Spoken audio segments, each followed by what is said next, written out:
Hair fall ఉందని daily biotin gummies తీసుకుంటున్నారా? ఈ బయోటిన్ గమ్మీస్ వల్ల అసలు ఏమైనా యూజ్ ఉందో లేదో తెలుసుకుందాం. నేను మీ డాక్టర్ సిరి, కన్సల్టెంట్ డర్మటాలజిస్ట్. బయోటిన్ అంటే B7 అనే ఒక బి విటమిన్. మన బాడీకి బయోటిన్ యొక్క డైలీ రిక్వైర్మెంట్ 30 మైక్రోగ్రామ్స్ మాత్రమే. ఈ 30 మైక్రోగ్రామ్స్ మనకి చాలా ఈజీగా డిఫరెంట్ ఫుడ్స్ నుంచి, అంటే మనం డైలీ తీసుకునే rice, dal, nuts, seeds and fruits నుంచి ఇంకా రిక్వైర్డ్ అమౌంట్ కంటే చాలా ఎక్కువగానే బయోటిన్ మనకు వస్తుంది. అందుకే ఓవరాల్గా హ్యూమన్స్లో biotin deficiency is very very rare.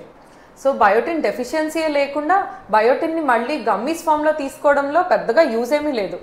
Biotin ఒక వాటర్ సాల్యుబుల్ విటమిన్ అవ్వడం వల్ల ఎక్సెస్ అవుతే మన బాడీకి అయితే టాక్సిక్ ఏం అవ్వదు, కానీ ఒక చిన్న ప్రాబ్లం ఉంది. ఎక్సెస్ బయోటిన్ వల్ల థైరాయిడ్ టెస్ట్లో ఫాల్స్ రిపోర్ట్స్ రావచ్చు. సో థైరాయిడ్ టెస్ట్ చేసుకునే ముందర బయోటిన్ అట్లీస్ట్ 2 or 3 days ముందర స్టాప్ చేయాలి. సో ఫైనల్గా రియాలిటీ ఏంటంటే హెయిర్ గ్రోత్ కోసం బయోటిన్ కంటే ఇంకా చాలా ఇంపార్టెంట్ విటమిన్స్ ఉన్నాయి. అందులో విటమిన్ డి గురించి ఆల్రెడీ లాస్ట్ వీడియోలో మాట్లాడుకున్నాం. అదర్ ఇంపార్టెంట్ విటమిన్స్ ఏంటో నెక్స్ట్ వీడియోస్లో చూద్దాం. Stay tuned.